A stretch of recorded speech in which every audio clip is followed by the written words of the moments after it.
송아 송쌤입니다. 오늘부터 다음 시간까지 거울에 대해 배워보도록 하겠습니다. 우리가 화장실에 가면은 얼굴을 보면서 세수를 합니다. 아침부터 내 모습과 동일한 나의 모습이 거울 안에서 드러나는데 이를 평면 거울을 이용해서 설명해 보도록 하겠습니다. 사진을 찍는 사람의 모습은 평면 거울에 비친 모습과 무엇이 다를까요? 옆에 사진을 보면요, 여성이 평면 거울에다 대고 사진을 찍고 있습니다. 실제로는 카메라를 받치고 있는 손은 왼손이지만 거울상에서는 오른손으로 받치는 것처럼 보이고 있죠. 확연하게 정반대로 보인다는 것을 확인할 수 있습니다. 평면 거울에서는 왜 이런 일이 일어나는지 확인해 보도록 하겠습니다. 오늘의 학습 목표는 평면 거울에 상이 생기는 원리를 설명할 수 있다입니다. 자, 그러면 오늘도 재밌는 수업 시작해 볼까요? 우리가 이번 시간과 다음 시간에 배울 거울의 종류는요, 크게 세 가지로 나뉘어집니다. 표면이 평평한 평면 거울, 표면이 볼록하게 튀어나온 볼록 거울, 표면이 오목하게 들어간 오목 거울이 있습니다. 평면 거울하고 볼록 거울하고 오목 거울 안에서 보이는 내 모습은요, 다르게 보인다고 합니다. 어떻게 다르게 보이는지 2시간에 걸쳐서 배워볼 거고요. 이 중에 오늘은 평면 거울에 대해서 배워보도록 하겠습니다. 자, 평면 거울 앞에 물체를 그대로 두면요, 거울 속에서도 그 물체와 비슷한 모습을 볼 수 있습니다. 평면 유리로 되어 있는 곳에 여성분이 서 있는데 그 유리 쪽에 자세히 보면은 여성분과 똑같이 생긴 분이 보인다는 것을 확인할 수가 있죠.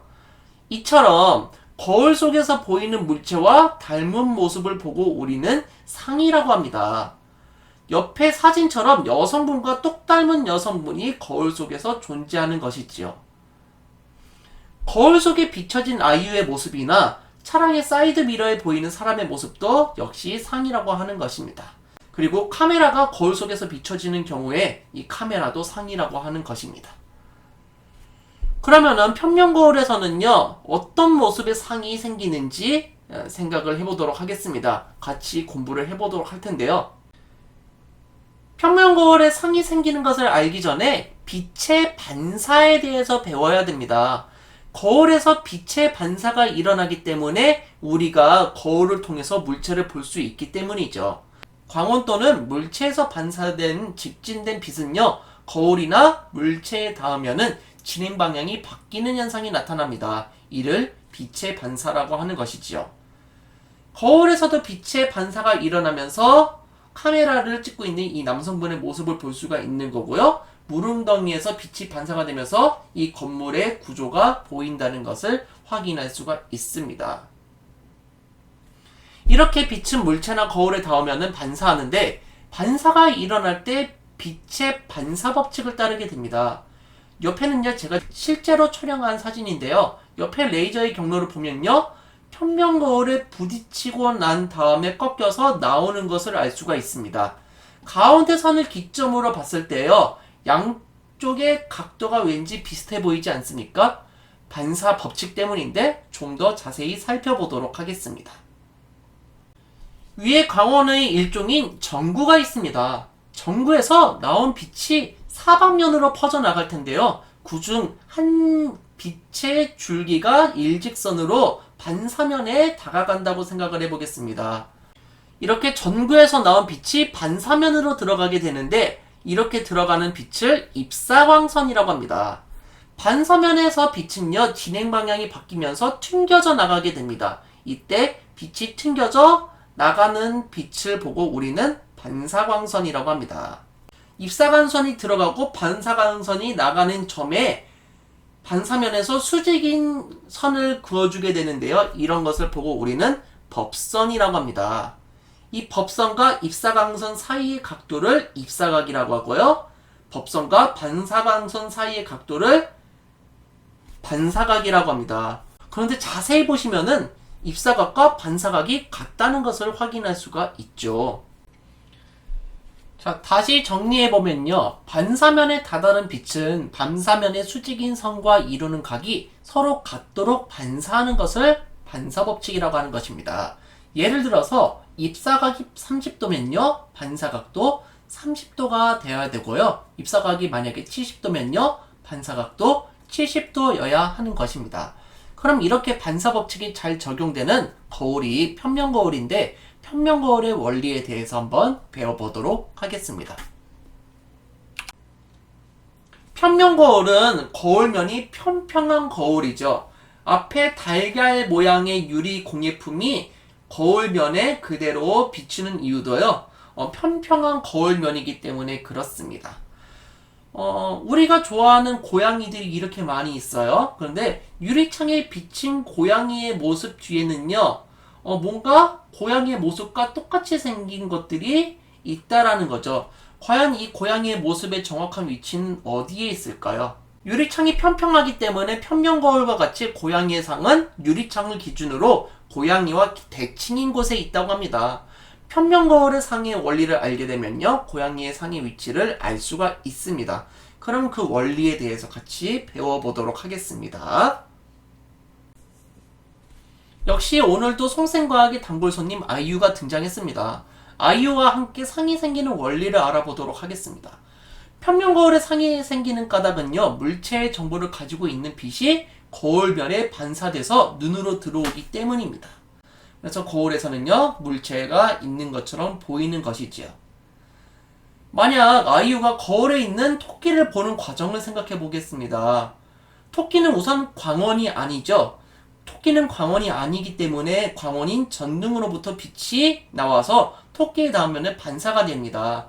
근데 이 반사되는 방향이 일정하지는 않고요, 토끼의 표면이 매끄럽지 않기 때문에 난반사가 일어나게 됩니다. 그 중에서도요, 일부의 빛이 거울로 일직선으로 이렇게 오게 되는 거죠. 이렇게 일직선으로 온 빛은요, 거울면에서 반사가 일어난 다음에 아이유의 눈으로 이제 들어오는 것을 확인할 수가 있습니다. 즉, 물체에서 출발한 빛이 평면거울에 반사된 후 눈으로 들어온다는 것을 확인할 수가 있는 거죠.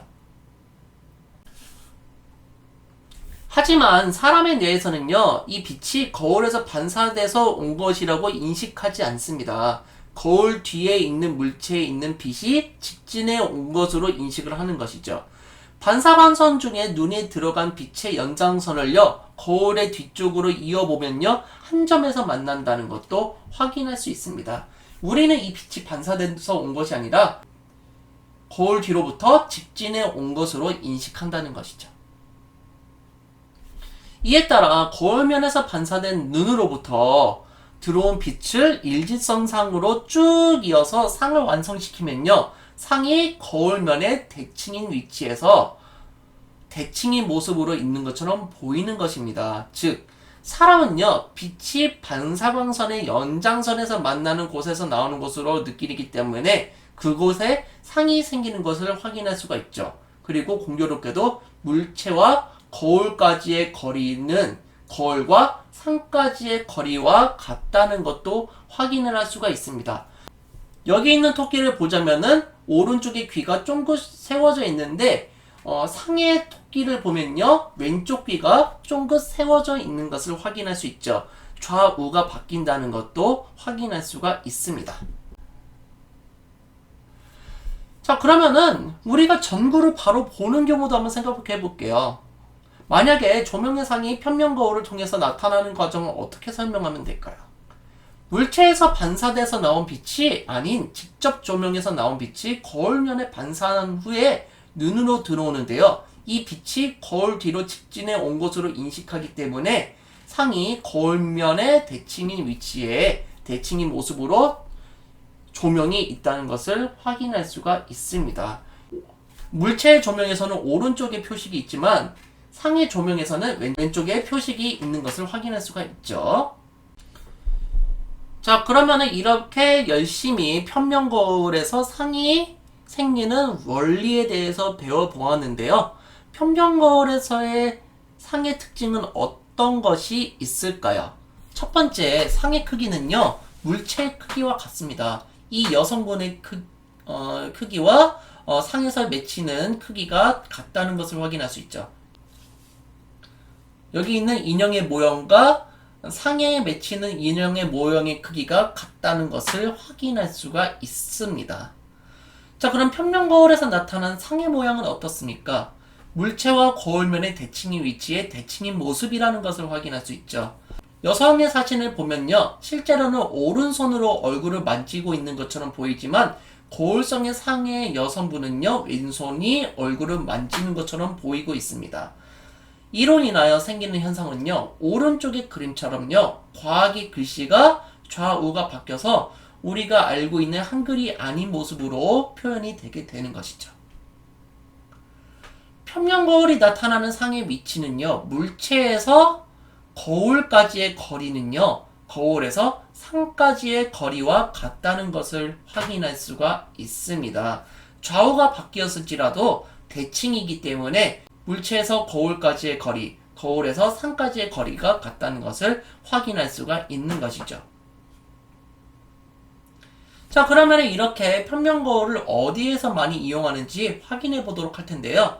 레이저 안에 거울이 내장되어 있어서 에너지를 집중돼서 일직선으로 보내게끔 도움을 주고 있습니다. 만화경에는요, 다량의 평면거울이 있는데 예술적인 아트로 보이게끔 도와주고 있습니다. 세 번째는 관광지인데요. 다양한 건축 요소로 활용되거나 장식품으로 활용이 되고 있습니다. 프랑스에 여행을 갔을 때 베르사유 궁전을 갔었습니다. 그곳에는 거울의 방이 있었는데요. 1600년대에 이런 아름다운 곳을 만들었다는 게 저는 매우 인상이 깊었습니다. 거울을 이용한 다양한 관광지가 더 만들어져야 된다고 생각합니다. 그리고 욕실이라든지 무용, 연습실, 미용실 등 여러 장소에서 자신의 모습을 비추어 보는 용도로 많이 활용을 하고 있습니다. 그러면 지금까지 배운 내용을 문제로 풀어보도록 하겠습니다. 자, 1번 문제입니다. 물체의 한 점에서 나온 빛이 평면거울에 반사된 후 눈으로 들어갈 때 반사광선의 연장선이 만나는 것에 뭐가 생긴다? 거울에서 생기는 상이죠. 상이 생긴다는 것을 확인할 수가 있고요. 평면거울이 상이 생기는 까닭은 빛이 거울면에 어떤 것을 거친다? 그렇죠. 반사하기 때문이다라는 거 기억해 두시고요. 평면거울과 물체 사이의 거리가 5cm면요. 이 거울과 상까지의 거리는 얼마일까요? 물체와 거울까지의 거리는 거울과 상까지의 거리와 같다고 했었죠. 그렇기 때문에 똑같이 5cm라는 거 확인할 수 있겠습니다. 평면거울에 생긴 상의 모습을 물체의 땡땡을 기준으로 대칭이다. 그렇죠. 반사면 또는 거울면을 기준으로 대칭한다라는 거 기억해 두시면 되겠습니다. 자, 도전 문제 한번 해볼게요. 평면거울에 관한 설명으로 옳지 않은 것은 답은 몇 번일까요?